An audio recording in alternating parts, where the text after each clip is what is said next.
इस माइक के ज़रिए जो आपकी आवाज़ जा रही होगी वो ये साबित करती है कि आपकी ब्रॉडकास्टिंग वॉइस है। हाँ, बहुत अच्छी वॉइस है। फिर उनका कि इसमें कुछ रखा नहीं है।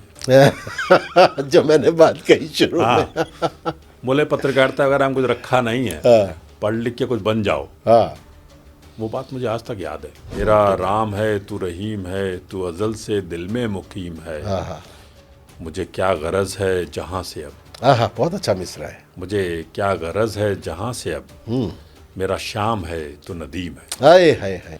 मौन के ये आवरण मुझको बचा ले जाएंगे, हाँ हाँ हाँ हाँ, मौन के ये आवरण मुझको बचा ले जाएंगे। मौन के ये आवरण हाँ। मुझको बचा ले जाएंगे, हाँ, वरना बातों के कई मतलब निकाले जाएंगे। क्या बात है, वाह।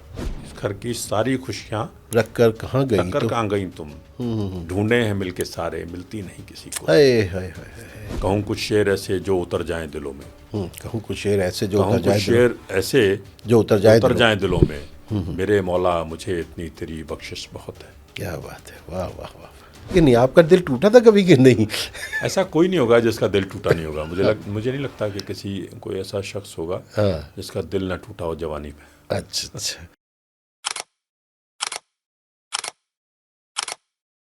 नई नस्लों के हाथों में भी ताबिंदा रहेगा, मैं मिल जाऊंगा मिट्टी में, कलम जिंदा रहेगा। आदाब नाज़रीन, ताबिंदा सितारा इस उन्वान से आज इस पॉडकास्ट में हमारे दरमियान जो ताबिंदा सितारा है उन्हें उर्दू अदब में आलोक यादव के नाम से जाना जाता है। ये शेर जो मैंने आगाज में पढ़ा, जो एक उम्मीद जगाता है कि जो कलम का सिलसिला है ये जारी रहता है, और ये उम्मीद हर उस कलम के धनी को होती है, हर उस तख्लीक कार को होती है जो जिंदगी में कुछ करना चाहता है, जो अपने एहसासों जज्बात की तर्जुमानी के लिए कलम का सहारा लेता है। बदन को मौत आ जाती है, रूह जिंदा रहती है। इसी तरह इंसान की तख्लीक उसके बाद भी जिंदा रहती है और नई नस्लें जो है उसे परवान चढ़ाती हैं। आगाज बहुत तवील हो गया। आलोक यादव साहब एक ऐसे खानदान से आते हैं जहां कलम का इस्तेमाल इस तरीके से नहीं होता था।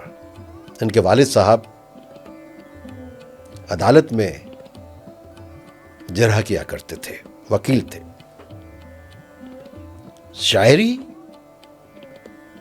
इनके खानदान में कभी किसी ने की नहीं थी। फर्रुखाबाद जहां इनका जन्म हुआ, जहां से ये चले,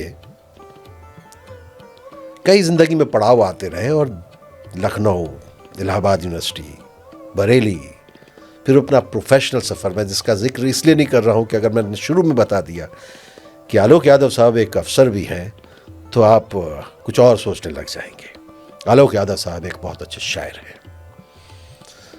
आलोक साहब, खैर मकदम है ताबिंदा सितारे में आपका। बहुत शुक्रिया सर। और जैसा कि मैंने कहा, आपके ख़ानदान में शायरी तो किसी को छू कर नहीं गुजरी थी। नहीं, बिल्कुल।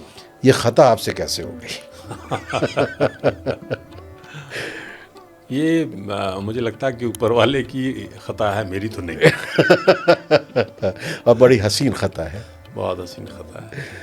तो नहीं, आप जैसे हम देखते हैं ना, जब मैं आपकी ज़िंदगी देखिए, मैं बताता चलूँ कि आलोक यादव साहब जो है एक क्लास 1 ऑफिसर हैं, प्रोविडेंट फंड कमिश्नर हैं भारत सरकार में, और जिसके लिए जो नौकरी करते हुए वो जो है पूरे हिंदुस्तान में कई जगह पर तैनात भी रहे हैं और बहुत नेक दिल इंसान भी हैं। और मेरा मानना यह है कि जो लफ्ज़ों की खेती करता है ना, वो अच्छा ही इंसान होता है। तो वही मैं सवाल फिर वही आ जाता है कि आलोक यादव शायर कैसे? किसने आपको भटका दिया इस दश्त में?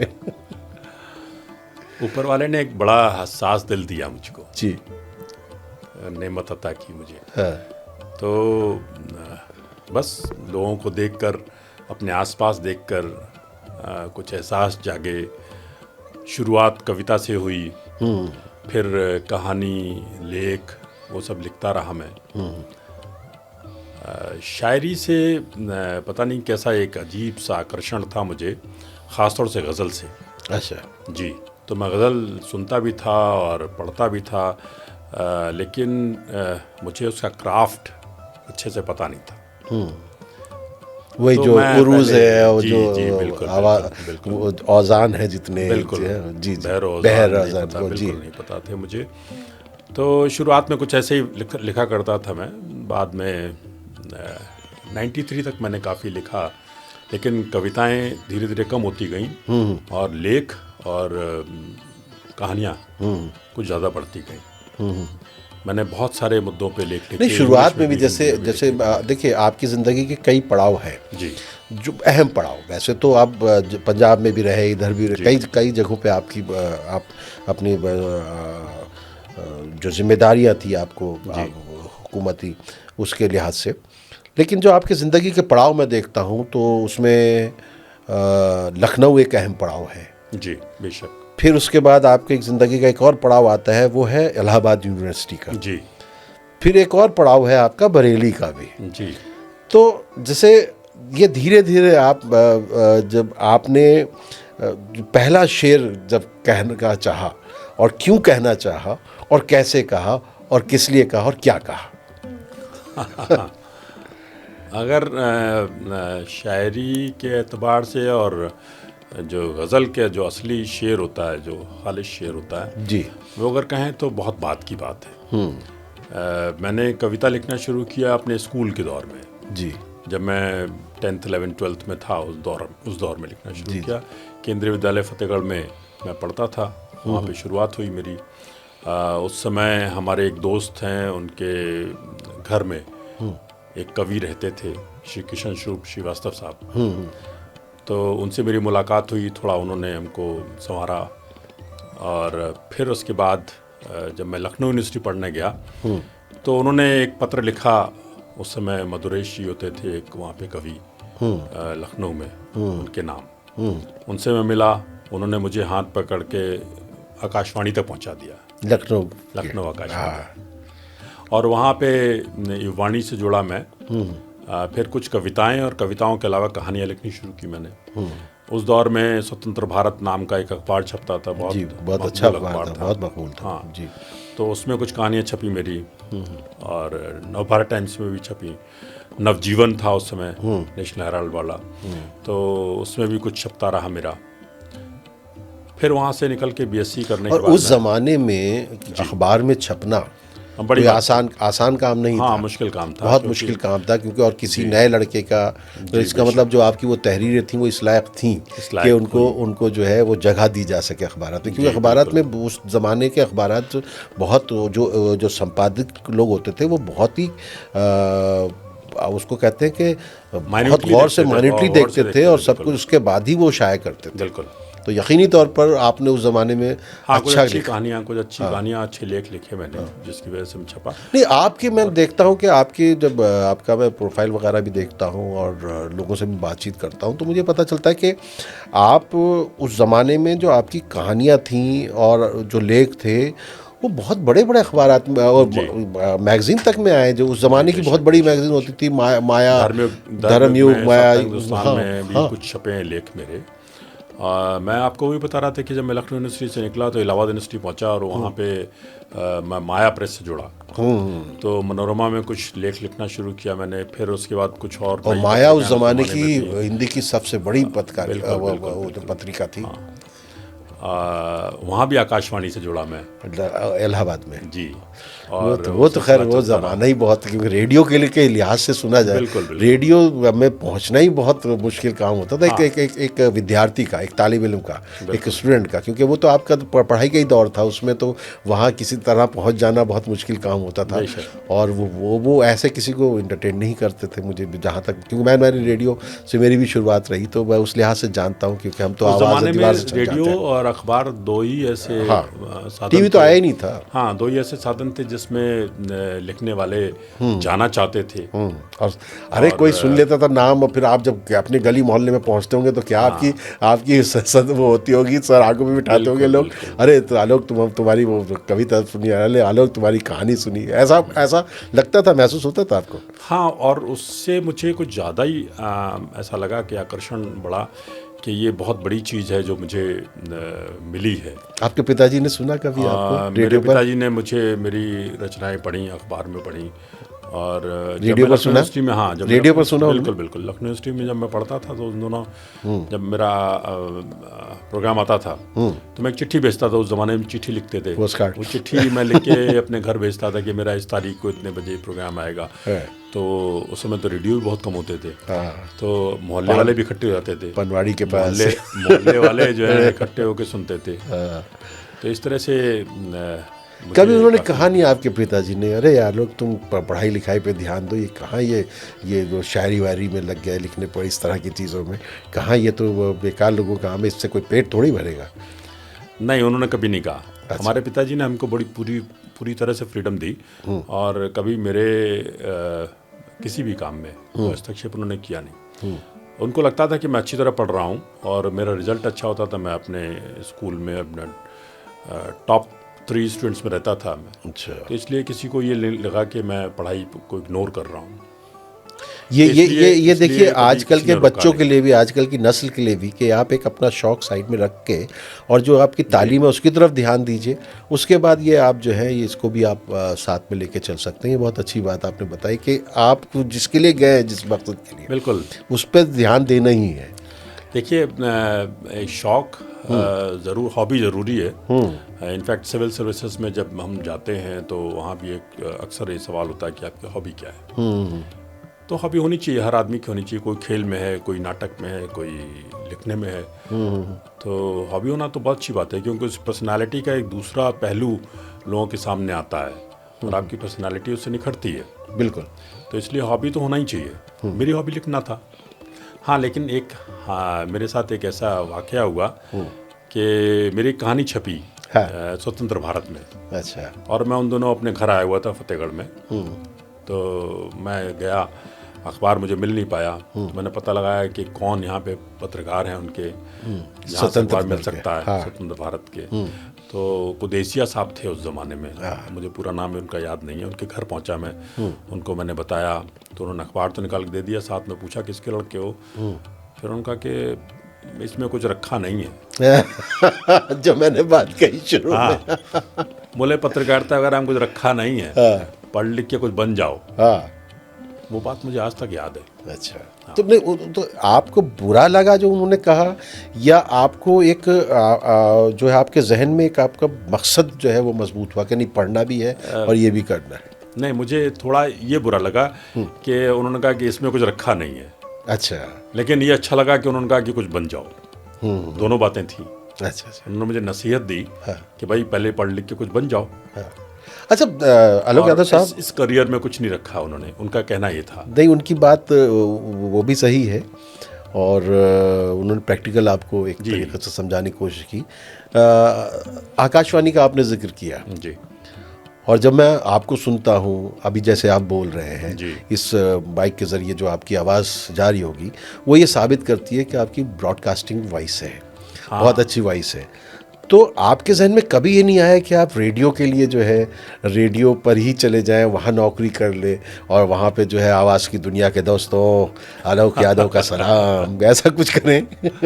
यही बड़ा अच्छा सवाल आपने किया। इनफैक्ट जब मैं छोटा था, स्कूल में पढ़ता था, तो उस समय हमारे यहाँ एक पुलिस में पहली महिला उपनिरीक्षक आई थी, श्री देश यादव जी। तो वो हमारे घर में, हमारे यहाँ के मतलब फतेहगढ़ रहती थी, फतेहगढ़। तो वो मुझसे अक्सर कहती थी कि तुम्हारी आवाज़ बहुत अच्छी है, तुम आर्मी ज्वाइन करो। अच्छा। हाँ, मतलब आवाज़ के लिए आर्मी। अच्छा, लोग कहते हैं आवाज़ अच्छी है गाना गाओ, आवाज़ अच्छी है तुम स्पीकर बनो। नहीं, उनका कहना था कि आपकी आवाज़ में कड़ा के खनक है, कमांड, उसके लिए कमांड है, उसके लिए आपको आर्मी में जाना चाहिए, टीम लीडर बन सकते हैं। खैर, मैं आपको बता दूं कि मेरा पहला जो जॉब था जिसमें गवर्नमेंट जॉब में जिसमें सिलेक्शन हुआ था पढ़ते समय, जब मैंने बीएससी किया था उसके बाद मैंने एग्ज़ाम दिया था, और उस एग्ज़ाम के द्वारा मेरा जो सिलेक्शन हुआ तो as a transmission executive Akashvani के लिए ही हुआ था। ट्रैक्स के लिए। जी जी जी। तो आपने ज्वाइन किया था? नहीं, मैंने ज्वाइन नहीं किया था क्योंकि मैं उन दोनों MBA कर रहा था। पहले मैं टालता रहा, फिर मैंने उनको एक चिट्ठी लिख दी कि MBA किस साल में किया आपने? मैंने 87-89 में MBA किया इलाहाबाद यूनिवर्सिटी से। अच्छा, तब तो शुरुआत थी MBA की। उस दौरान MBA बहुत कम जाना जाता था और कम इंस्टीट्यूट थे यूपी में। उस दौरान मेरा अपॉइंटमेंट लेटर आया था, मैं इलाहाबाद में पढ़ता था। घर आया था कि हॉस्टल में? हॉस्टल में। अच्छा, घर आता तो फिर आपको ज्वाइन करना पड़ जाता? नहीं, घर में भी बाद में पता लग गया था, ऐसा नहीं, घर में तो पता ही डांट पड़ी? नहीं, कोई डांट नहीं पड़ी। बल्कि मैंने पहले कहा कि मैं ज्वाइन करूँगा। फादर ने सारे पेपर जो बनने थे वो बनवा दिए। बाद में मैंने कहा मैं नहीं जा रहा।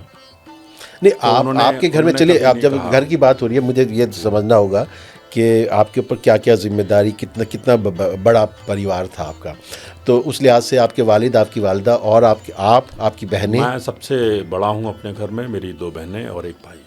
छोटे भाई? जी। अच्छा, सब छोटे हैं। तो आप सब बड़े होने की जिम्मेदारी से आपके ऊपर जिम्मेदारी आनी थी। जिम्मेदारी तो उसमें अगर आप सरकारी नौकरी को जो है उससे इनकार कर रहे हैं तो वालिद साहब को कहीं भी बुरा नहीं लगा? उन्होंने कभी कहा नहीं, मुझे कभी ऐसा नहीं कहा कि नहीं। या रिश्तेदारों ने कहा होगा अरे यार पागल है, इसने सरकारी नौकरी छोड़ दी, कुछ ऐसा? मुझे नहीं याद है, मेरे सामने किसी ने नहीं कहा, और मेरे पिताजी ने तो बिल्कुल नहीं कहा। उन्होंने मेरे ऊपर पूरी तरह छोड़ा। आपका क्या मिशन था जब आप पढ़ रहे थे कि मुझे क्या करना है ज़िंदगी में? इनफैक्ट मैंने जब MBA कर रहा था तब तो मुझे, वैसे तो मैं शुरू से ही था कि सिविल सर्विसेज में जाना है। Civil services? हाँ, शुरू से ही UPSC करना है। तो मिशन तो वही था। अच्छा, हालांकि MBA करते समय, अच्छा, इलाहाबाद यूनिवर्सिटी में उस ज़माने में बहुत लोग आते थे क्योंकि वहाँ पे एक पूरा माहौल था UPSC के हिसाब से, बहुत, जो आज हम कभी JNU के बारे में सुनते थे जिस तरह का, वैसा इलाहाबाद यूनिवर्सिटी में था। PCS तो अधिकतर वहीं से निकलते थे, और IAS में भी बहुत सारे वहाँ तो अदालतें, हाई कोर्ट वगैरह सब कुछ था, तो वहाँ से तो बहुत हो जाता था। तो मुझे वहाँ एक माहौल मिला, मैंने भी तैयारी शुरू की। मुझे ये जॉब छोड़ के बाद में मुझे लगा, काफ़ी बाद में, कि शायद मैं जॉब नहीं छोड़ता तो जो बीच का पीरियड था, जो भटकाव का, वो शायद नहीं होता, और मैं वहाँ पे रेडियो की नौकरी ऐसी थी जहाँ पे मैं बैठ के आराम से पढ़ सकता था और कंपटीशन। ऐसा तो नहीं होता क्योंकि रेडियो में हमने देखा है कि बहुत दबाव रहा है रेडियो में, नहीं, उस ज़माने में भी नहीं, उस तरह का कोई दबाव नहीं था। ट्रांसमिशन एग्जीक्यूटिव का जॉब में ऐसा ज़्यादा ड्यूटी रूम में बैठते आप? दबाव नहीं, ज़्यादा ड्यूटी रूम में बैठते? ड्यूटी रूम में बैठता, और वहाँ पे शिफ्ट ड्यूटी होती, तो उन दोनों मुझे पता बस आपको ट्रांसमिशन देखना है, क्या क्या जा रहा है, उसका लॉग बुक में एंट्री करनी है और अपनी किताब पढ़नी है। UPSC की तैयारी कर सकते थे। अच्छा, वो गलती थी मेरी, लेकिन मेरे पिताजी ने कभी नहीं कहा, ना मुझे किसी घर में किसी ने कहा। अच्छा, आपको कोई इस तरह का कोई फाइनेंशियल दबाव तो था नहीं? नहीं, फाइनेंशियल दबाव तो था भी और नहीं भी था, मतलब ज़रूरतें पूरी होती थी कभी भी, लेकिन ऐसा नहीं था कि आप घर से ही मंगवाते थे या अपना कुछ ट्यूशन वगैरह करके कुछ निकालते थे? मैंने घर से, या रेडियो से तो आपको कुछ पैसा मिलता? उस ज़माने तो बहुत कम पैसा मिलता होगा। रेडियो से मिलता 150 रुपये, हाँ, ऐसा कुछ था, मुझे याद नहीं है, एक प्रोग्राम के, या उस लिहाज से। और कुछ लेखों से मिल जाता था। ट्यूशन भी पढ़ाई मैंने। लेख से मिलता था उस ज़माने? बिल्कुल मिलता था। मनोरमा, हमेशा मनोरमा और ये अच्छी पत्रिका सब देते थे। महंगा ज़माना नहीं था? महंगा ज़माना नहीं था। 300 रुपये में हॉस्टल, मतलब एक स्टूडेंट जो है महीने की ज़िंदगी गुजार सकता था। बिल्कुल, 300 रुपये लगता था महीने का मेस। हाँ, तकरीबन। हाँ। और जैसे अच्छे पत्रिका में छपने पे 500-700 रुपये मिलते थे। अच्छा। हाँ, धर्मयुग ने छापा, मुझे तो 750 रुपये पेमेंट किया था। इंग्लिश अखबार, इंग्लिश मैगजीन ज़्यादा पेमेंट करते थे। हाँ, वो आज भी करते। तो उससे खर्चा काफ़ी चल जाता था, बाकी घर से भी सपोर्ट रहता था। कैसे सपोर्ट रहता था? इलाहाबाद यूनिवर्सिटी में आने के बाद मैंने देखा कि आप बहुत सारे कवियों के साथ आपका एक ताल्लुक़ बना, उपेंद्रनाथ अश्क वगैरह, ये लोग, इस तरह के लोगों से, और वहाँ से अगर हम देखें कि आपके शायरी का सफ़र जो है, आप लखनऊ में तो लेखक बन गए, आप जो है कहानीकार बन गए, आप जो है उसमें वहाँ पर जो है आप खूब लेख लिखने लग गए, लेकिन इलाहाबाद जाने के बाद ये जो शायरी का आपके अंदर जरासीम थे शायरी के, जी। वो कहीं ना कहीं उनको जो है जिला मिली एक तरह से कह सकते हैं। नहीं, शायरी तो मैंने वहाँ भी नहीं की, लेकिन मैंने शायरी की ज़मीन तैयार की, और वो ज़मीन इस तरह तैयार की कि मैंने उर्दू सीखी वहाँ पे। इलाहाबाद में जी। कोई वहाँ उस्ताद पे, आते थे? इलाहाबाद में उर्दू की एक प्रोफेसर थी, प्रोफेसर अतिया निशात खान। उनके घर मेरा आना जाना था। उनके बच्चों से मेरा पारिवारिक संबंध था, भाई बहन का संबंध था। उनकी बेटी को मैंने, एक बेटी थी उनकी जिनको मैंने कुछ दिन पढ़ाया, उसके बाद से मेरा उनके घर में काफ़ी मुझे प्रेम मिला। वो राखी भी बांधती थी, जी आपने जी कभी जी, बताया था राखी मुझे। बांधती थी मुझे हमेशा। जी जी जी। तो मैंने उनसे एक बार जिक्र किया कि मुझे शायरी का शौक़ है, मुझे उर्दू से एक लगाव है, कशिश है, तो मैं सीखना चाहता हूँ उर्दू। तो बोले अरे, अब इत्तेफाक था कि उन दिनों एडमिशन हो रहे थे वहाँ सर्टिफिकेट कोर्स में। बोले डिपार्टमेंट आ जाना, हम एडमिशन करा देते हैं इलाहाबाद यूनिवर्सिटी के उर्दू डिपार्टमेंट में। उर्दू डिपार्टमेंट। तो सर्टिफिकेट कोर्स में एडमिशन ले लिया मैंने। क्लासेस भी कुछ दिन किए, ज़्यादा तो नहीं, क्लासेस किए, एग्ज़ाम दिया बाकायदा मैंने। और एग्ज़ाम मैंने जब दिया तो बहुत तेज़ी से मैं लिख के अपना टाइम से पहले ख़त्म करके चला आया था। मेरा 67 ऐसे कुछ % थे, नंबर थे मेरे। अरे वाह। तो पास भी हुआ मैं, सर्टिफिकेट भी मतलब मिला आप मुझे। उर्दू स्क्रिप्ट पढ़ लेते हैं आप? उर्दू मैंने तभी सीख ली थी और पढ़ लेता था मैं। लेकिन बाद में जब मैंने बरेली में बाकायदा शायरी सीखी, वहाँ भी आ रहे हैं, अभी इलाहाबाद ही रखते हैं। जी। तो ये जो देखिए, अब हम देखिए एक गंगा जमनी तहजीब के करीब पहुँचे इलाहाबाद में, जिस तरह से आपने उनका जिक्र किया, जो प्रोफेसर साहिबा हैं जिनके साथ आपके जो एक ख़ानदानी कह सकते हैं आप, उनके ख़ानदान का हिस्सा हो गया, परिवार का हिस्सा था, हो गए। तो आज भी उनके साथ आपका ताल्लुक़ है? बिल्कुल। अब तो वो नहीं है इस दुनिया में, लेकिन जब तक वो यहाँ रहीं, अपनी बेटी के पास रहती थी डिफेंस कॉलोनी में। उनकी बेटी जो है, बड़ी बेटी शादा अहमद, ख़ुद अब बहुत अच्छी सहाफ़ी हैं, बहुत अच्छी राइटर हैं, एक्टर हैं। उनके जो साहबजादे हैं, जो दानिश इकबाल, वो बड़े एक्टर हैं, अभी बहुत सारी फिल्मों में आए हैं। जो अभी जो फिल्म आई है तलाक के ऊपर, जो नई फिल्म आई थी अभी, हक। दानिश तो बहुत अच्छे एक्टर, उनके पोते नवासे हो गए, उनके बेटे हैं, प्रोफेसर अतिया निशात खान के बेटे हैं। अच्छा। दानिश इकबाल जी, हाँ, मैं समझ गया उनके, मैंने कई नाटक भी देखे हैं। कई फिल्मों में उन्होंने बहुत अच्छा, शबाना आज़मी के साथ भी एक फिल्म थी, उसमें बहुत अच्छा काम किया है उन्होंने, बहुत अच्छा काम किया है। और ये भी जिनका आपने जिक्र किया, रवीना टंडन के साथ एक फिल्म की। जी जी जी जी, बहुत फिल्में की। मेरे छोटे भाई जैसा है, मैं तो उस समय तो मैं बड़ा था, वो तो बहुत छोटा था। और हमेशा उसने हमेशा रिगार्ड किया उन्होंने, सबने, सारे ही मेरे से छोटे थे। उनका जिक्र किया आपने बहन का, जो वो शादा अहमद जो है, वो भी थी। और उनकी एक बेटी जो है और हैं, जो कि आज तक में थी चैनल में।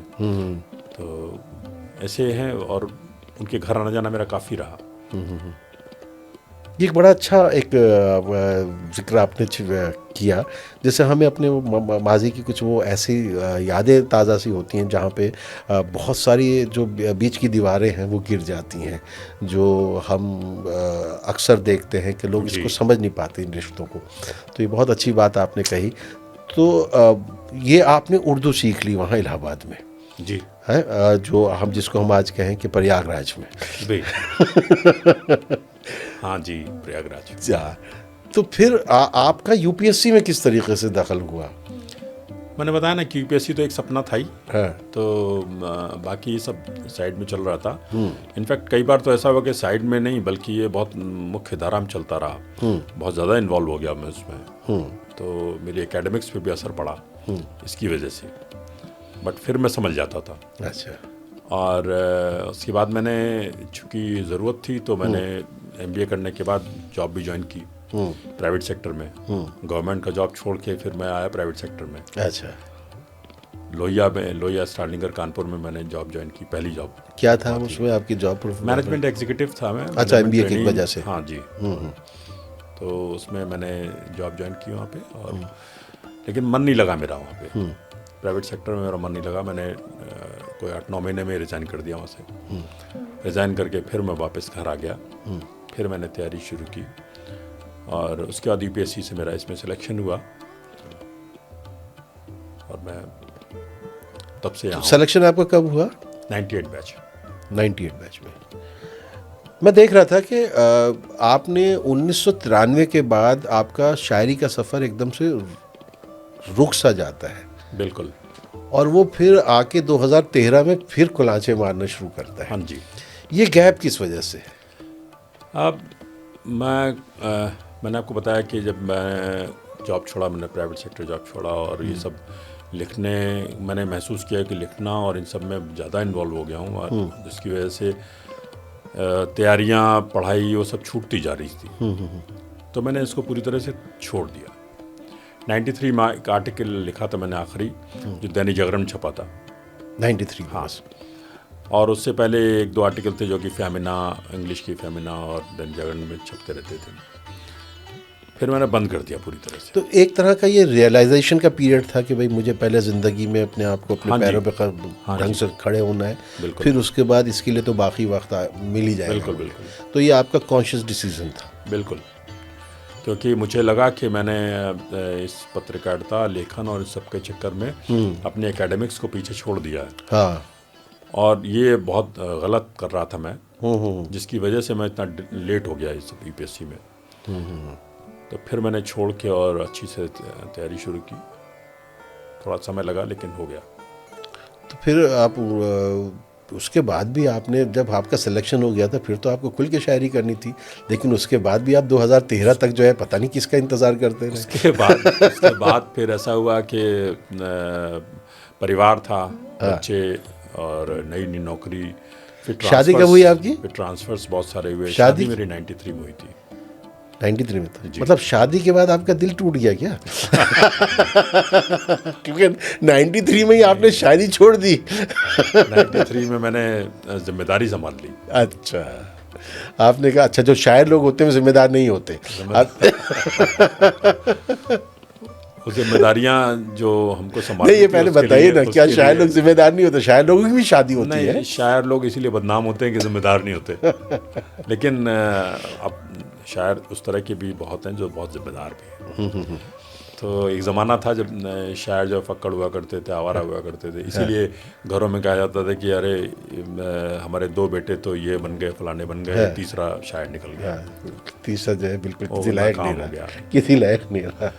लेकिन तब ऑप्शंस बहुत कम थे और शायर भी वाकई, आप देखिए ना जिस तरह के पुराने हम क्लासिकल शोरा में भी देखते हैं, गालिब के बारे में देखें तो उनको वो तो हमेशा उधार की कर्ज लेके मैं भी पीते थे और पीते थे मैं। हाँ, तो ये जो हम शायरी की तरफ ही आ रहे हैं, लेकिन मैं पहले चाहता हूँ कि आप अपना हमें कोई एक अच्छी जो नुमाइंदा गज़ल है जी वो सुनाएं, ताकि जो हमारे अब तक जो दोस्त हमें सुन रहे हैं, आपको सुन रहे हैं, उनको भी पता चले कि भाई हम बात किन से कर रहे हैं और किस पाए के शायर हैं। तो एक अच्छी गज़ल आपकी जो है मैं सुनना चाहूँगा। और अगर देखिए, मुझे याद है न्यूज़ 18 उर्दू में जब मैं था तो आपने एक बहुत अच्छा गीत लिखा था उस दौरान में, और तब से कोरोना काल था, उस ज़माने का था, क्या था वो, मेरा राम है तू मेरा रहीम है, कुछ इस तरह का था। हाँ, वो गज़ल थी ना। उसको आपने उसको किसी ने बहुत खूबसूरत आवाज़ में गाया था और हमने उसको टेलीकास्ट भी किया था, मुझे याद। हाँ, बिल्कुल बिल्कुल। तो वो अगर आपके जहन में हो और अगर आपके पास उसकी कॉपी भी हो तो थोड़ी देर के लिए हम सुना भी देंगे, अगर भी बीच में मौका मिलता है हमको ज़रूर। तो वो, लेकिन आप अपनी आवाज़ में उसको ज़रा हमें सुनाइए। हाँ, मुझे याद नहीं है, मुझे देखना पड़ेगा। जी हाँ, देख लीजिए करें तो। और हाँ, तो गज़ल जो है बहुत प्यारी बन गई थी उस दौरान। हाँ, बहुत पुरानी है वो, उसको काफ़ी वक्त हो गया, लेकिन वो अभी भी जो ना उसकी जो उन्होंने गाया था वो मेरे जहन में गूंजता रहता है। हाँ, वो असल में जिन्होंने गाया था वो हमारी छोटी बहन जैसी हैं। और आपको मैं बता दूं कि कायमगंज हमारी पैदाइश है, वैसे ननिहाल भी है, और कायमगंज में एक सूफ़ी हुए हैं जो उनके सिलसिले में, वो तो मुस्लिम थे, उनका नाम मुझे नहीं पता है, याद नहीं मुझे, लेकिन बाद में उनके जो डिसाइपल्स हुए वो हिंदू थे, और उस सिलसिले में एक संत हुए श्री राम सिंह राणा साहब। अच्छा। उनके सिलसिले में हमारे पिताजी और माताजी भी थे। अच्छा। तो वहीं पे वो जो उन्होंने गाया है वो उस परिवार में थी, वो उसमें जाना आना होता था उनका। तो उस आश्रम से जुड़े हुए थे हम लोग। बहुत अच्छा गाया था जी। तो जी, तो मैं शायद सुनाता हूँ आपको। शायद। मेरा राम है तू रहीम है, हाँ, मेरा राम है तू रहीम मेरा है। राम है तू रहीम है, तू अजल से दिल में मुकीम। हाँ हाँ हाँ, वाह, तू अजल से दिल में मेरा मुकीम है। राम है तू रहीम है, तू अजल से दिल में मुकीम है। हाँ हाँ मुझे क्या गरज है जहाँ से अब, हाँ हाँ, बहुत अच्छा मिसरा है। मुझे क्या गरज है जहाँ से अब, मेरा शाम है तो नदीम है। हाय हाय हाय, वाह वाह वाह वाह। मुझे क्या गरज है जहाँ से अब, मेरा शाम है तो तू नदीम है। तेरे हाथ में मेरी नब्ज है, हाँ, वाह वाह वाह। तेरे हाथ में मेरी नब्ज है, हाँ, तू ही दे दवा तू तू हकीम हकीम है। है। क्या बात है, क्या बात है, वाह वाह वाह वाह। तेरे हाथ में मेरी नब्ज है, हाँ, तू दे तू ही दवा, दे तू दवा हकीम तू है। हकीम है। हाँ हाँ हाँ, तेरी रहमतों का हिसाब क्या, वाह वाह, बेशक। तेरी रहमतों का हिसाब क्या, हाँ हाँ तू ही शिव है मेरा करीम है। हाँ हाँ, वाह वाह वाह। तेरी रहमतों का हिसाब क्या, तू ही शिव है मेरा करीम है। करीम है। तू यहाँ भी है वहाँ वहाँ भी भी है, है। हाँ हाँ, तू यहाँ भी है तू वहाँ भी है, तू अनंत है तू असीम। हाय हाय हाय, वाह वाह वाह वाह वाह वाह वाह। तू यहाँ भी है तू वहाँ भी है, क्या बात है, वाह वाह तू वाह अनंत वाह। है तू तू असीम असीम है, क्या बात है। पूरा ब्रह्मांड आ गया इसके अंदर, जी। क्या बात है।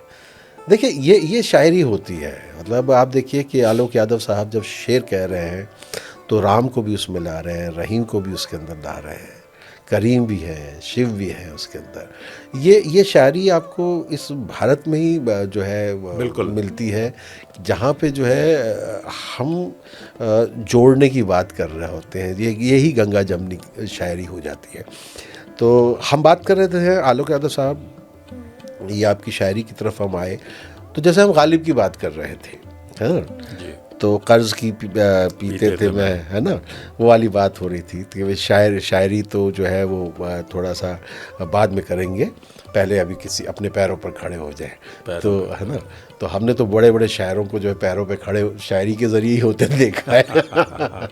आप बरेली पहुँचे, जी तो बरेली में एक बहुत बड़ा नाम है, जी, वसीम बरेलवी वसीम साहब। बरेलवी साहब। तो उनसे कुछ राब्ता हुआ आपका जब आप हाँ बिल्कुल हुआ। मैंने जब लिखना शुरू किया तो पहला एक गज़ल संग्रह था जो मैंने संपादित किया, उसे एक कलेक्शन और एडिटिंग मेरा था उसमें, लेकिन उसमें शायरी जो थी उस ज़माने के, उस दौर के जो सिविल सर्विसेज में जो ऑफिसर्स थे, इस्तराब के नाम से वो कलेक्शन था। जी। अयन प्रकाशन दिल्ली से छपा था वो।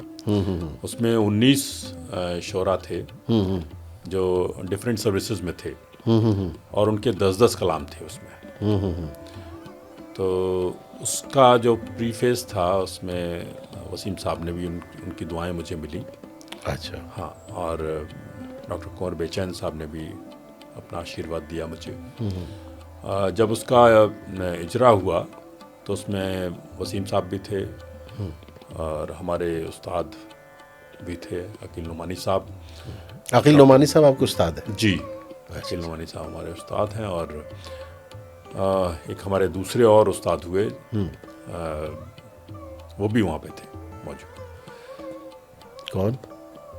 सरदार जिया साहब, मरहूम सरदार जिया साहब। तो सरदार जिया साहब ने भी मुझे बहुत सिखाया, बहुत तरबियत की मेरी और बहुत प्यार किया मुझे। देखिए आलोक साहब, आप जब ये जिक्र कर रहे हैं कि मेरे उस्ताद हैं, देखिए आपने उर्दू सीखी। मैं आजकल के बहुत नौजवानों को देखता हूँ और जब वो किसी मुशायरे वगैरह में भी आते हैं तो ऐसा लगता है वो बहुत किसी एक पैकेज के तहत आ रहे हैं। हाँ। है ना। उनके स्टाइल, वो एक सबसे पहले अपने स्टाइल पकड़ते हैं कि वो ऐसा गमछा डालेंगे, फिर इस तरीके से चलेंगे, ये कुर्ता होगा तो ये जीन्स होगी, इस तरह का कलर होगा, और वो इस तरह, और इतने कॉन्फिडेंस के साथ वो गलत शेर पढ़ते हैं कि हैरत भी होती है। तो आपने जो है शायरी की तरफ आने से पहले मतलब अपने आप को खुल के सामने लाने से पहले आपने उसकी तरफ सीखने पर तवज्जो दी। पहले आपने उर्दू सीखी, बिल्कुल। फिर शायरी तो इतनी आसान नहीं है, तो आपने क्या वो बाकी उसके लाज़िमात वो भी सीखे, बहर औज़ान वगैरह? बिल्कुल बिल्कुल सीखा मैंने।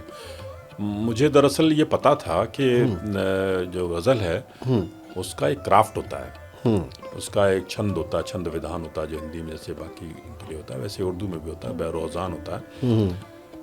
लेकिन मुझे उसको सीखने का ज़रिया नहीं पता था और मुझे कोई सिखाने वाला नहीं मिल रहा था। जब मैं बरेली में पोस्टेड था तो उस दौरान मैंने जब दोबारा लिखना शुरू किया और मैंने सोचा कि मैं कुछ शेर कहूँ अच्छे, तो मेरा राब्ता कुछ लोगों से हुआ उनसे बातचीत हुई और उन्होंने मुझे मैंने उनसे सीखने की कोशिश की, लेकिन मुझे जमा नहीं। फिर अचानक से मेरा राब्ता हुआ अकील नुमानी साहब से। अकील नुमानी साहब का ऑफिस बरेली में था, वो रहते मीरगंज में थे, जो कि वहाँ से लगभग 30-40 किलोमीटर दूर है जी। और वो हमारे ऑफिस आए, फिर उन्होंने हमें बाकायदा समझाया इसके बारे में और इस्लाह भी की, हमको उंगली पकड़ के चलाया। उर्दू भी मैंने दोबारा सीखी, क्योंकि वो एक दौर था जब 87, 88, बहुत वक्त बीत गया था, और अगर आपने इस्तेमाल नहीं किया हो तो फिर जहन से निकल जाती है बिल्कुल बहुत सारी। बिल्कुल, कोई भी ज़बान आप इस्तेमाल ना करें तो सही जहन से निकल जाती है। तो मैंने दोबारा उर्दू सीखी। तो वहाँ पे बरेली कॉलेज में उर्दू के एक प्रोफेसर हैं, डॉक्टर शैफिया त्रिपाठी, उनको मैं जानता था। उनसे मैंने रिक्वेस्ट की कि किसी तरह से मुझे कोई एक टीचर दीजिए जो मुझे ऑफिस में आके सिखा सकें, ऑफिस में या घर पे। तो उनका जो कॉलेज था वो हमारे ऑफिस के पास में ही था। तो उन्होंने कहा कि घर पे तो नहीं आ पाएंगे, लेकिन एक रिसर्च स्कॉलर हैं, वो आपके ऑफिस में आ सकते हैं कभी कभी। मैंने ठीक है। ठीक है। तो अनवर वारसी साहब थे, हाँ। तो उन्होंने हमको सिखाया, उर्दू आते थे, सिखाते थे लंच टाइम में। तो आपका फिर पहला मजमुआ जो है जी, वो आपने हिंदी में क्यों निकाला? नहीं, वो हिंदी में भी है, उर्दू में भी है। बाद में उर्दू में है? बाद में उर्दू में है। 2016 में शायद। 2016 में ही छपा था हिंदी में। हाँ। और 2016 में ही उर्दू में भी आया वो। अच्छा, तो आपने कहा पहले। जी, पहले हिंदी में आया। हाँ। लोक भारती प्रकाशन इलाहाबाद से, और उसके बाद अर्शिया पब्लिकेशन से उर्दू में आया। उनसे थोड़ी ताख़ीर हो गई आने में। जी, उनसे ताख़ीर हुई थी। हमने तो उनको बहुत पहले दे देखिए, दिया। आपने नाम लिया पब्लिकेशन का, वो कह देंगे नहीं मैंने ताकि आपने ही मुझे जो है पांडुलिपि बहुत देर से दी थी। नहीं, उन्होंने बहुत समय लगाया। खैर आ गई, किताब आई और अच्छी आई। काफ़ी अच्छी है। तो वो क्या शेर है, प्यार का दोनों पे आखिर जुर्म साबित हो गया, ये फरिश्ते आज जन्नत से निकाले जाएंगे। ये किसके उसमें से है? ये उसी के नाम जो हमारी किताब है उसमें है। और ये एक 2 गज़ल थी मेरी, जो बहुत मकबूल हुई, जो बहुत मशहूर भी हुई और लोगों द्वारा पसंद की गई। वो छपी थी कादम्बनी में। अच्छा। हाँ। तो ये गज़ल जो है हमारे सुनने वालों की तरफ ज़रूर जानी चाहिए। जी जी, मैं गज़ल सुनाता हूँ कि मौन के ये आवरण मुझको बचा ले जाएंगे। हाँ, मौन के ये आवरण मुझको बचा ले जाएंगे। मौन के ये आवरण मुझको बचा ले जाएंगे। हाँ।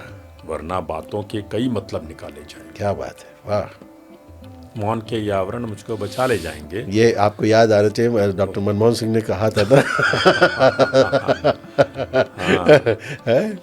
न जाने कितने सवालों की आप आबरू रख ली, जवाब 1000 जवाबों से अच्छी है मेरी खामोशी। हाँ, मौन के ये आवरण मुझको बचा। वाह वाह, बहुत अच्छा, बहुत अच्छा। वरना बातों के आवरण का जो इस्तेमाल किया आपने, वो क्या बात है, वाह वाह वाह जी, वाह। जानते हैं रहनुमा देंगे हमें कैसा जवाब। जानते हैं रहनुमा देंगे हमें कैसा जवाब। जानते हैं रहनुमा देंगे हमें कैसा जवाब। आज के सारे मसाइल कल पे टाले जाएंगे। हाँ, आज तक टाले जा रहे हैं। क्या बात है। जानते हैं रहनुमा देंगे हमें कैसा जवाब। क्या बात है। आज के सारे मसाइल कल पे टाले जाएंगे। अब अंधेरों की हुकूमत हो चली है हर तरफ। अब अंधेरों की हुकूमत हो चली है। अब अंधेरों की हुकूमत हो चली है हर तरफ। अब अंधेरों की अदालत में उजाले जाएंगे। बहुत अच्छा है, वाह वाह वाह वाह वाह। अब अंधेरों की हुकूमत हो चली है हर तरफ। बहुत अच्छा शेर है। अब अंधेरों की अदालत में उजाले जाएंगे। क्या बात है। शहर से हाकिम के हरकारे जो आए गाँव में। हाँ, शहर से हाकिम के हरकारे जो आए गाँव में। शहर से हाकिम के हरकारे जो आए गाँव में। जाने किसके छीन के मुंह के निवाले जाएंगे। वाह वाह वाह। जाने किसके छीन के। शहर से हाकिम के हरकारे जो आए गाँव में। जाने किसके छीन के मुंह के निवाले जाएंगे। कब तलक भरते रहें दम दोस्ती का आपकी। कब तलक भरते रहें दम दोस्ती का आपकी। कब तलक भरते रहें दम दोस्ती का आपकी।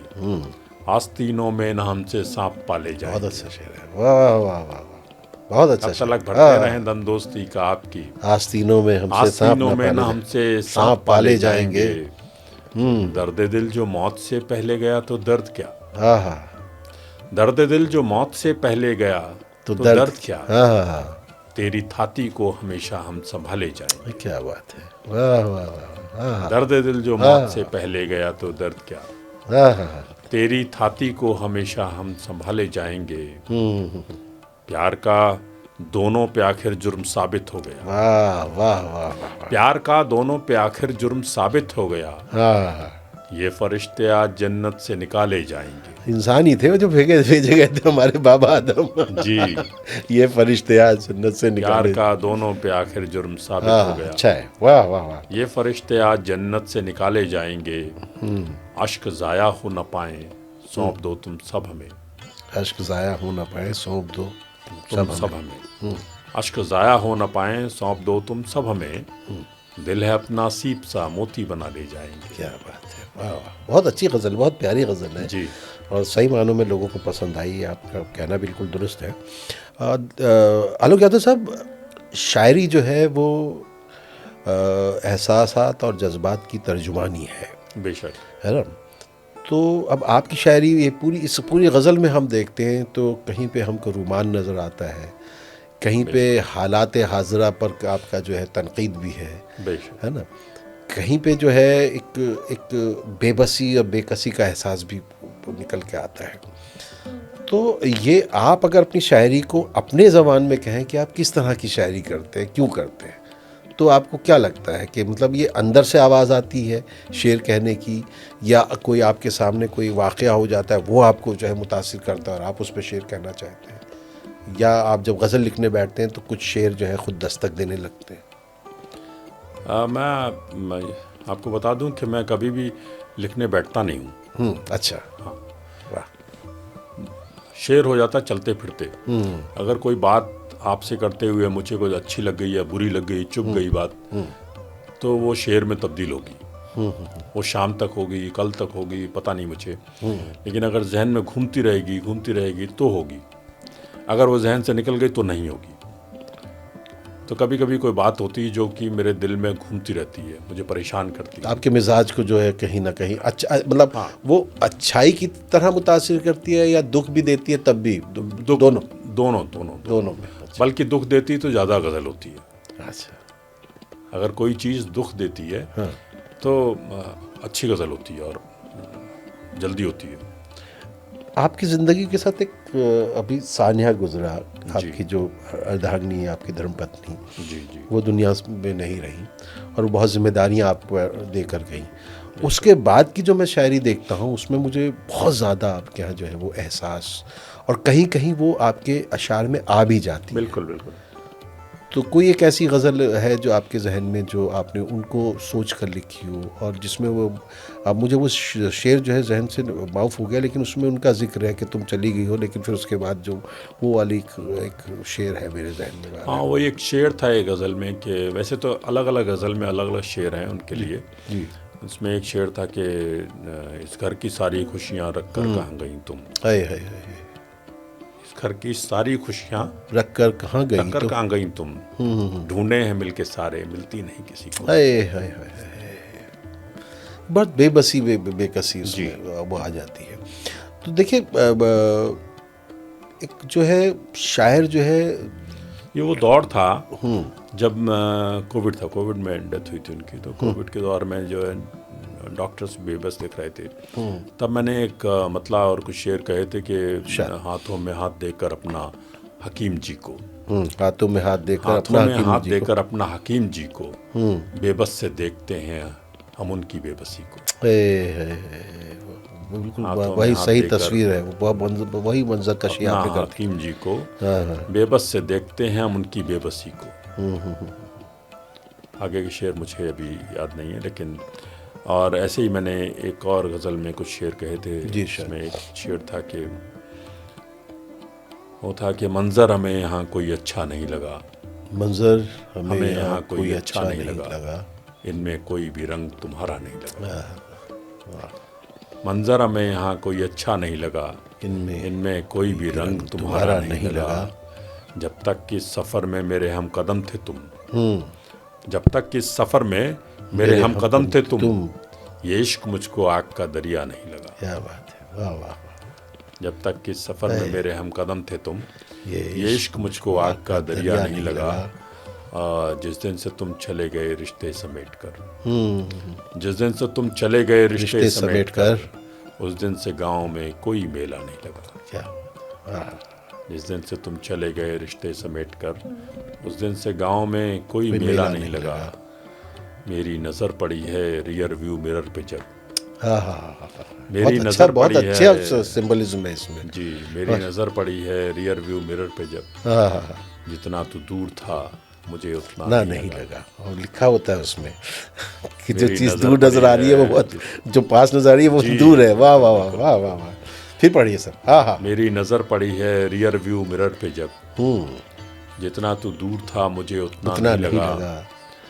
कुछ शेर सारी उम्र मुकम्मल नहीं हुए, कुछ शेर सारी उम्र मुकम्मल नहीं हुए, कुछ शेर सारी उम्र मुकम्मल नहीं हुए, सानी के जैसा मिसरा उला नहीं लगा। होता है अक्सर। वाह कुछ वाह। शेर सारी उम्र मुकम्मल नहीं हुए, और ये जिंदगी भी है। जो सानी के जैसा मिसरा उला नहीं लगा। इसमें जिंदगी भी है कि मतलब शुरुआत होती है वैसा जो है बिल्कुल। अंजाम नहीं मिल पाता जैसे सोच के चलते हैं। क्या बात है। वाह वाह, बहुत प्यारे शेर।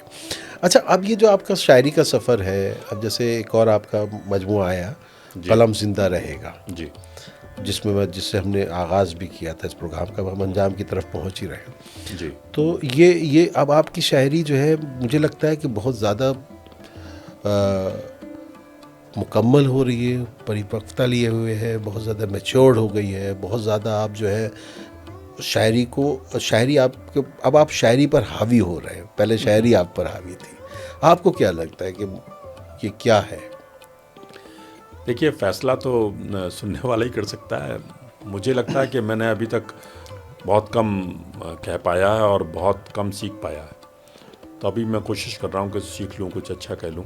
मैंने एक शेर कहा कि कहूँ कुछ शेर ऐसे जो उतर जाएं दिलों में, कहूँ कुछ शेर ऐसे जो कहूँ कुछ शेर ऐसे जो उतर जाएं दिलों में, मेरे मौला मुझे इतनी तेरी बख्शिश बहुत है। क्या बात है। वाह वाह वाह। तो अब यही है बस कि अच्छे शेर कुछ हो जाएं जो लोगों को पसंद आएँ, लोगों के दिलों में रह जाएं। आपके इस सफ़र में आपको कुछ अवार्ड्स भी मिले हैं, एजाज़ात भी मिले हैं, जिनका मैंने कहीं जिक्र पढ़ा था, क्या क्या है वो?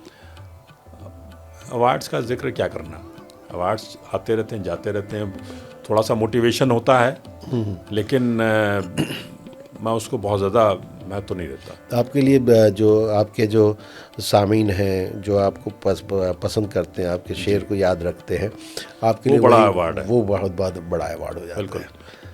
जब कोई आके मुझे कहता है कि आपका वो शेर बहुत अच्छा है, तो वो असली अवार्ड तो वो है, क्योंकि मैंने इसीलिए कहा कि किसी के दिल में मैं रह जाऊं शेर बन के, तो ये जीवन जो सफल है। अच्छा आलोक जी, क्योंकि अब सफ़र तमाम हो रहा है जी, हम एक थोड़ा सा मुआवजना करते हैं शायरी का। आप क्योंकि देखिए, हम लोग तो जैसे हमारे घर में उड़ना बिछोना उर्दू रहा, और शेर व शायरी हम लोग बचपन से सुनते पढ़ते आए, तो हम लोगों को ऐसा लगता है कि जैसे घर की बात है। लेकिन आप बाहर से इस तरफ आए हैं जी, और आप बहुत घूमे हैं, मुशायरे भी पढ़ने आप बहुत दूर दूर तक भी गए हैं, और अक्सर बड़े जो आयोजन होते हैं उनमें भी आप अशार अपने पढ़ते हुए नज़र आते हैं। आपको क्या लगता है कि मतलब जो शायरी का सफ़र था वो उरूज की तरफ जा रहा है या ज़वाल की तरफ जा रहा है? मुझे लगता है कि ये सवाल हर दौर में रहा है। अच्छा। और एक धारा होती है जो ऊपर की तरफ चलती है, बाकी धाराएं इधर जाती हैं उधर जाती हैं, कहीं जा रही हैं, वो हमेशा होता है। शायरी आज भी जो है अच्छी लिखी जा रही है, कल भी अच्छी लिखी जा रही थी।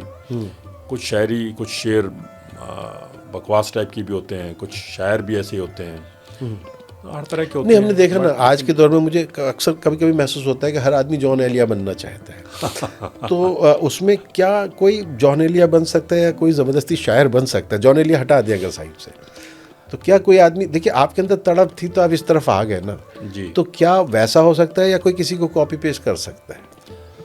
जब किसी कॉपी करता है ना तो वो कॉपी बन के ही रह जाता है, फिर कभी उससे ऊपर उठ नहीं सकता उसके, तो क्योंकि जो जॉन एलिया बन गया, जो जॉन एलिया थे वो तो एक ही थे, उस जैसा कोई बनने की कोशिश करेगा तो कहीं नहीं जा पाएगा वो। लेकिन मेरा एक मानना है, मैंने ये महसूस किया है कि चाहे शायरी हो, चाहे मौसीकी हो, चाहे गायकी हो, जब इंसान शुरू करता है तो किसी न किसी से मुतासिर होता है और उसके असरात लेता है और उस जैसा करने की कोशिश करता है। उस असर से जितनी जल्दी निकल जाए वो उतना उसके लिए अच्छा आपने होता बड़ा है। अच्छा मुझे एक सवाल भी दे दिया इसी में। जी, आपको किस शायर ने मुतासिर किया जो आप शायरी की तरफ आए? मुझे बशीर बद्र साहब बहुत पसंद आए। अच्छा। हाँ, हालांकि वसीम साहब, बशीर बद्र साहब और गालिब तो खैर सबको पसंद आते हैं। गालिब अमीर तो हम लोग जो हर शायर, जो पढ़ने वाला शायर होता है, जो जिसको अध्ययन का शौक होता है, तो वो तो पढ़ता ही पढ़ता है उसको। और वो तो मतलब खुदा। तो बशीर साहब का कौन सा शेर था ऐसा जिसने आपको बहुत ज़्यादा मुतासिर कर दिया? उनके बहुत सारे शेर हैं। जैसे मैं ऐसे, मुझे चूँकि मेमोरी इतनी अच्छी नहीं है, मुझे याद नहीं रहता, लेकिन एक दो शेर हैं कि मुखालिफत से मेरी शख्सियत संवरती है, मैं दुश्मनों का बड़ा एहतराम करता हूँ। और उनका एक शेर है कि वो तो सभी ने कोट किया, इंदिरा गांधी जी ने भी कोट किया था कि उजाले अपनी यादों के हमारे साथ रहने दो, न जाने किस गली में जिंदगी किस शाम हो जाए। मतलब ये तो इस तरह से मतलब मिसाल के तौर पे हो गए हैं, मुहावरे हो गए हैं बोलचाल के, जिसमें हम बात करते हैं तो बात करते करते ये बातें कह जाते हैं। बशीर साहब से मेरा बड़ा दिलचस्प इंटरव्यू हुआ था भोपाल में, हाँ, वॉक द टॉक में, वो झील के किनारे। और वहाँ पर उन्होंने कहा कि मैं तो हर दौर में आया हूँ। वो बहुत आवागमन की बात कर रहे थे। हाँ, वो कह रहे थे कि मैं पहले कभी मैं कबीर था, फिर मैं गालिब हुआ, फिर ये हुआ, और अब मैं तो कि हर दौर में एक नई जो है जहत, एक नई बुनियाद डालने की कोशिश होती है। लेकिन जो पुराने शायर हैं जो एक मजबूत बन के बैठ गए हैं। आप तो इलाहाबाद रहे, फिराक गोरखपुरी साहब आपको नहीं, गोरखपुरी साहब तो उस समय नहीं थे, वो नहीं थे, लेकिन आपके जहन में कभी तब आप शायरी नहीं कर रहे थे? तब शायरी नहीं कर रहे थे हम। हाँ। और उर्दू सीख रहे थे? उर्दू सीखा मैंने। लेकिन तब मैं उपेंद्रनाथ अश्क जी, ममता कालिया जी, रविंद्र कालिया जी, शैलेश मटियानी जी, इन सब के संपर्क में आया था मैं। अच्छा, वक्त बिल्कुल अख्ताम पर है। जो नए आलोक यादव हैं, चाहे फर्रुखाबाद में हो, चाहे बरेली में हो, चाहे लखनऊ इलाहाबाद में हो, या आपके पूरे वेस्टर्न यूपी में मौजूद हो, या पूरे हिंदुस्तान में, दुनिया में कहीं पर भी मौजूद है, और जिनके अंदर भी एक तड़प है कि यार हम भी शेर कहेंगे, उनसे क्या कहते हैं? पहले अपने पैरों पे खड़े हो जाओ, फिर शायरी की तरफ आने से पहले ज़बान भी सीखो और शायरी को भी सीखो। देखिए, मैं अपने अनुभव से तो यही कह सकता हूँ कि अगर आपको करियर बनाना है और आप चाहते हैं कि आप यूपीएससी करें या पीसीएस करें या कोई इंजीनियरिंग करें या कोई और काम करें, तो पहले वो कर लें।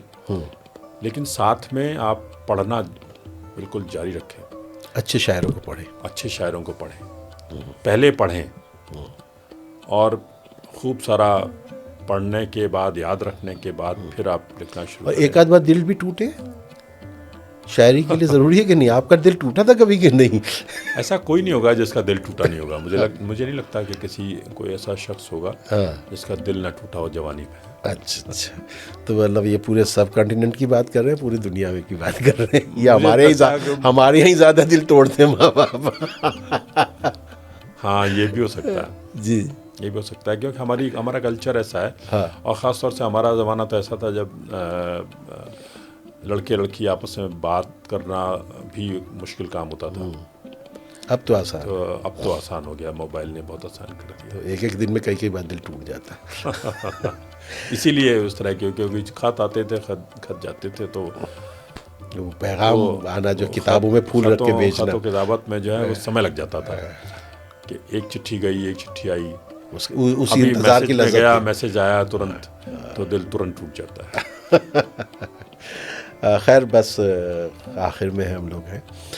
एक आखिरी सवाल मेरे जहन में बहुत देर से कुल बुला रहा है जी, और मैं पूछना नहीं चाहता था, लेकिन अब मैं पूछ लेता हूँ कि अगर आलोक यादव साहब को जी अफसरी और शायरी में से कोई एक चीज़ चुननी हो, तो आलोक यादव क्या चुनेंगे? नहीं, बहुत मुश्किल सवाल है कि एक चीज़ चुननी ही क्यों है। जीवन जो है एकांगी तो है नहीं, और हम लोग बहुत सारे काम करते हैं, दोनों काम अलग अलग है, दोनों एक साथ चल रहे हैं, अच्छे चल रहे हैं, तो एक चुनना ही क्यों है? तो मतलब दोनों को साथ लेके ही चल, दोनों को साथ लेके चलेंगे, बिल्कुल चलेंगे। एक सीधा हाथ अभी एक तक उल्टा चल हाथ रहे है, एक सीधा हाथ एक उल्टा हाथ है या एक सीधा पैर एक दूसरा पैर उल्टा पैर है। हाँ, उसके बगैर काम नहीं चल सकता। बिल्कुल नहीं। और ये मैं कह सकता हूँ कि हाँ, अपने जीवन में, अपनी नौकरी के साथ में जो समस्याएं हैं जीवन में या नौकरी में या कहीं भी, कोई दुख दर्द, कोई तकलीफ हुई, कोई चैलेंजेस हुए, उन सब का सामना करने की ताकत मुझे शायरी देती है। तो जब भी कोई तकलीफ होती है तो मैं एक शेर कहता हूँ। हाँ, ये और भी वो एक शेर हो कह गया, के जो है वो, ये भी एक शेर हो गया। और वो शेर कह के जो है वो हल्का कर लेता हूँ। जैसे हम अभी जिक्र कर रहे थे अफसरी और शायरी को लेके, तो अब आखिर में ही हैं हम, तो कोई कैसी गज़ल आपके जहन में आती हो जो आप चाहते हैं कि चलते चलते आप अपने सुनने वालों तक पहुंचा सकें? जी, एक मैंने बताया ना कि जब कोई दौर होता है, कोई दर्द होता है, कोई तकलीफ़ होती है, तो मैं एक शेर कहता हूँ या एक गज़ल कहता हूँ और संभल जाता हूँ। जी जी। मैंने उसी दौर में एक गज़ल कही थी कि हालात की तस्वीर बदल जाए तो अच्छा, हालात की तस्वीर बदल जाए तो अच्छा, हालात की तस्वीर बदल जाए तो अच्छा, हाकिम जो मेरा खुद ही संभल जाए तो अच्छा। वाह, हालात की तस्वीर बदल जाए तो अच्छा, हाकिम मेरा खुद ही हाकिम जो संभल मेरा खुद ही संभल जाए तो अच्छा, ये उसका अहम प्यार में ढल जाए तो अच्छा, ये उसका अहम प्यार में ढल जाए ये तो उसका अच्छा। अहम प्यार में ढल जाए तो अच्छा, रस्सी तो जली बल भी निकल जाए हाँ तो हाँ हाँ, वाह वाह वाह वाह, ये उसका अहम प्यार में ढल जाए तो अच्छा, हाँ हाँ हाँ रस्सी तो जली बल भी निकल जाए तो अच्छा, हाँ, भड़के अभी कुछ और यूं ही क्रांति की ज्वाला, भड़के कुछ यूं ही और भड़के भी अभी क्रांति की कुछ ज्वाला। और यूं ही क्रांति की ज्वाला, कुछ देर अभी फैसला टल जाए तो अच्छा। हाँ हाँ हाँ, आंधी में जो एक दीप जलाया है किसी ने, आंधी में जो एक दीप जलाया है किसी ने, आंधी में जो एक दीप जलाया है किसी ने, बेकार ना ये उसकी पहल जाए तो अच्छा। क्या बात है, वाह वाह वाह, फट जाए ना संताप से ये तन की शिराएं, फट जाए जाए ना न संताप से ये तन की शिराएं, आंखों से लहू बन के निकल जाए तो क्या अच्छा। बात है, वाह वाह वाह, बहुत खूब, फट जाए ना संताप से ये तन की शिराएं, क्या बात है, आंखों से लहू बन के निकल जाए तो अच्छा। अन्याय ने भर दी है बहुत आग दिलों में, अन्याय ने भर दी है बहुत आग दिलों में, अन्याय ने भर दी है बहुत आग दिलों में, लंका ही कहीं इसमें जो चल जाए तो अच्छा। क्या बात है, बहुत अच्छी गज़ल है ये, आज के वक्त की तो गज़ल है। तारीख पे तारीख बदल दे न गवाही, तारीख पे तारीख बदल दे न गवाही, ऐसा ही तारीख होता पे तारीख बदल दे न गवाही, मुंसिफी अदालत का बदल जाए तो अच्छा। है। अच्छा है, क्या बात है, तारीख पे तारीख बदल दे न गवाही, हाँ हाँ हाँ, मुंसिफी अदालत का बदल जाए तो अच्छा।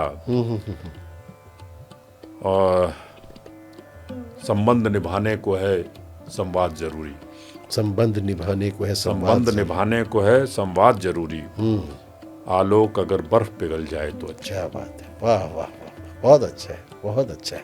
अब बस देखिए वक्त तो बहुत हो गया, और एक मुझे आपकी एक नज़्म भी और सुननी है, और मैं चाहता हूँ आप सुनाएं सबको। जी। वो एक दानिश इकबाल का आपने जिक्र किया ना अपने, जी। उनका, उन्होंने किसी फिल्म में इस्तेमाल की थी वो, हाँ जी, हाँ जी, हाँ जी, वो हाँ, वो क्या थी? वो नज़्म मैं सुनाता हूँ आपको। वो एक छोटी सी एक नज़्म थी जो मैंने उनके कहने पर ही लिखी थी। दानिश के? जी। वो एक फिल्म बना रहे थे जिसमें कुछ ऐसी बात थी कि आजमाइश पे बात थी। खुदा उतनी ही आजमाइश करता है जितनी आपकी ताकत है, हाँ, सहन शक्ति है। उन्होंने मुझे वो सब्जेक्ट दिया, मैंने 2 बंद लिखे, सुने आपके। कर्म करता है वो जिस पर, उसे जीना सिखाता है। क्या बात है, कर्म करता है वो जिस पर, उसे जीना सिखाता है। वो जिससे प्यार करता है उसी को आजमाता है। हाँ हाँ, क्या बात है, बेशक बेशक। कर्म करता है वो जिस पर, उसे जीना सिखाता है। वो जिससे प्यार करता है उसी को आजमाता है। मुहाफिज है खुदा तेरा, नहीं वो टूटने देगा। रखेगा हौसला जो तू, तुझे इनाम बख्शेगा। क्या बात है। नहीं आए यकीन तो देख ले कुरान पढ़कर तू, नहीं आए यकीन तो देख ले कुरान पढ़कर तू, वो हिम्मत से ज़्यादा कब किसी को आजमाता है। क्या बात है, वाह वाह वाह। नहीं आए यकीन तो देख ले कुरान पढ़कर तू, वो हिम्मत से ज़्यादा कब किसी को आजमाता है। क्या बात है, बहुत खूब। और इसी शानदार पैगाम के साथ यूँ निभाता हूँ मैं रिश्ता आलोक, बेगुनाही की सज़ा हो जैसे। जी, और हम इजाज़त लेंगे नाज़रीन आपसे, सामीन आपसे, सबसे। इस पॉडकास्ट में ताबिंदा सितारे में आज हमारे दरमियान मौजूद थे आलोक यादव जी, जो प्रोविडेंट फंड कमिश्नर भी हैं और एक बहुत ही साहिब किताब शायर हैं, जिनके आपने उसी के नाम, कलम ज़िंदा रहेगा, इस तरह के कई किताबें उनकी आपने देखी हैं। एक गवर्नमेंट ऑफ इंडिया के एक अच्छे अफसर होने के साथ साथ वो जो है एक अच्छे शायर भी हैं, और अभी भी जो है इनका शायरी का सफ़र जारी है। आज हम उनसे मुलाकात हमने यहाँ पे की है ताबिंदा सितारे में। हम चाहेंगे कि आगे भी उनसे मुलाकातें हों, और ऐसे बहुत से ताबिंदा सितारे जो है आपके दरमियान हम लेकर आएँ। आलोक जी भी मौजूद रहें, हम सब इस पर बात करें आइंदा। फिर तब तक के लिए इजाज़त दीजिए। आदाब, खुदा हाफिज़, नमस्कार। बहुत शुक्रिया, धन्यवाद। नमस्कार।